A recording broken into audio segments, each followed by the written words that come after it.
happy opening day. Thank you. How does it feel to be back at Dodger Stadium to get the season going here? Really good, excited. Already feel the buzz. Beat the traffic in. Players are excited for opening day. We're into the season, but the home opener, different. It's a night home opener, but it's still our first game this year at Dodger Stadium, so we're excited. What do you expect from Walker Buehler today on the mound? He threw a good one his first outing in Colorado.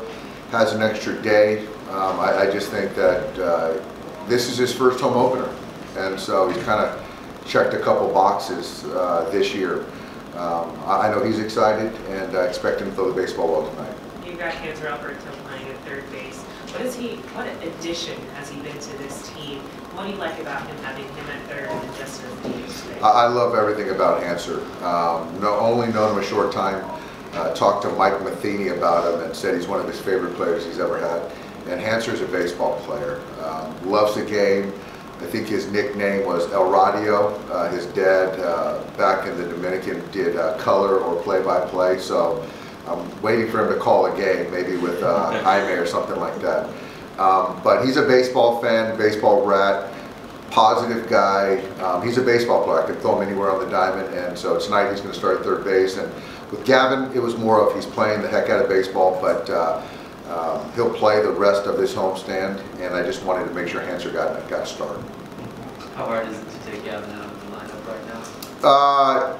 You know, it's hard in a vacuum, but I think that looking at what the buildup was, as far as he's got to have a def at some point. So to get Hanser in there, to get Gavin through this series and through the Braves series, it's good. It's the whole in totality. It's good for him. Have him available, and then also have Hanser there. But Gavin's playing great baseball. Is putting guys in there more difficult with universal DH?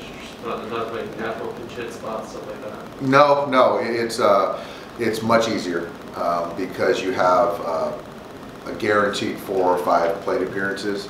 And then with our roster, fortunately, we don't have a lot of guys that really we need to hit for. So just having that kind of built-in spot in the order makes my life a little easier. Are you surprised at the decision to pull like yesterday became such a flashpoint for other people outside? Am I surprised by that? No, not at all. I think the thing is that I'd like to think that we're all fans of baseball. I know I am. And so fans want to see great moments. I absolutely understand that. Clayton wants to see a great moment for himself personally.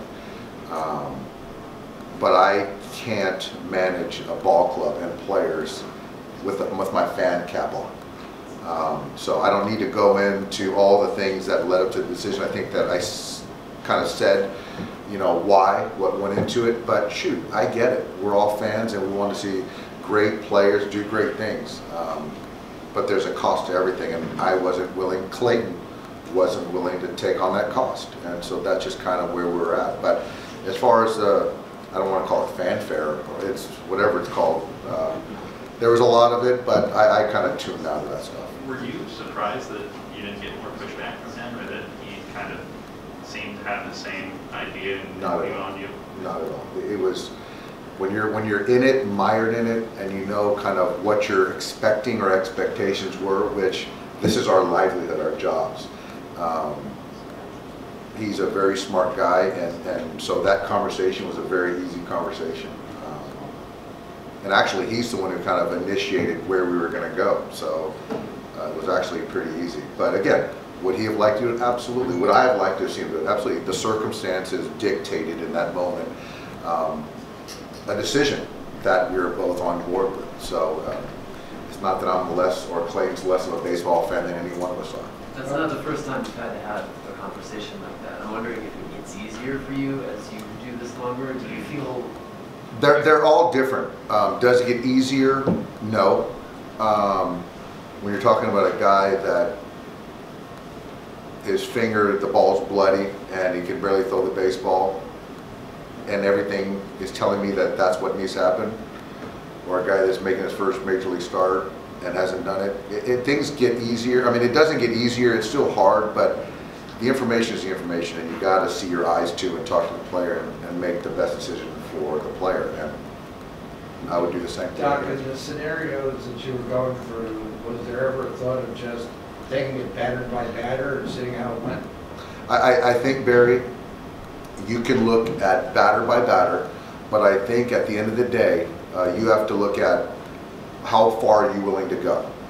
And so if you're not willing to go to the end, to keep pushing it as far as you can push something doesn't make a whole lot of sense if ultimately you can't get to the ultimate goal.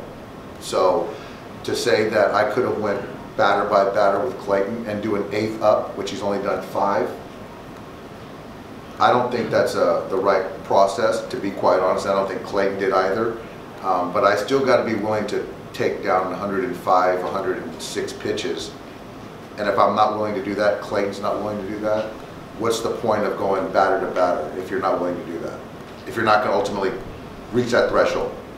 So, yeah, that's kind of my logic behind it. Bellinger looked much better last night. Did he change anything? Cody's been working his behind off. He got a changeup down below from Paddock that he lined a double. I thought got him some confidence. And then he got to a pitch middle and put a great swing on it. So no change, it's just a much better result. So very happy for him.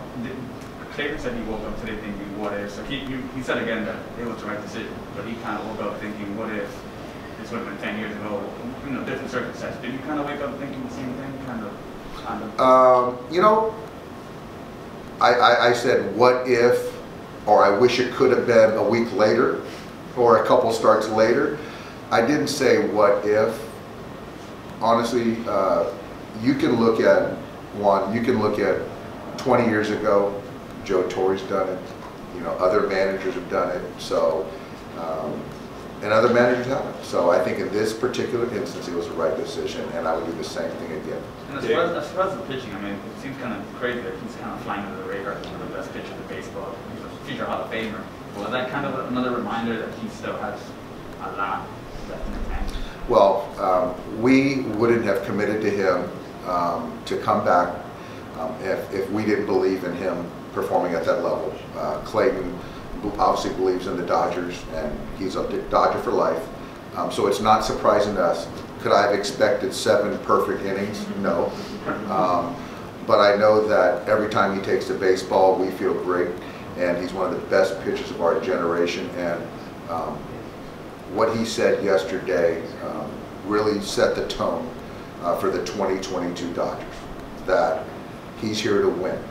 And anything other than that would be selfish. And so when you're talking about a person who's done everything in the game, for him to say that, that resonates in our clubhouse. And so it couldn't have come from a better person than Clayton Kershaw. Dave, for you, after over 20 opening days as a player, coach, and manager, what stands out in that time? The thing that stands out is the energy, the newness for fans. It's the 40,000 Dodger fans that are here that bring their families, their kids, and some people, it's 25 opening days, some it's their first, and it's just the newness of opening day. So that's something that always excites me and the players as well. Did you hear from fans or read anything, good or bad, since yesterday? So I got some great texts from friends, people that are in the game. Fans, I don't do social media, so I can only imagine what was out there. So I value my sleep, and I value, so I think for me, Bill, I'm a fan, and it comes from fans who are emotional and passionate, which I respect, I love. If they're talking about baseball, I want it. Bring it on. Talk about the best game ever invented.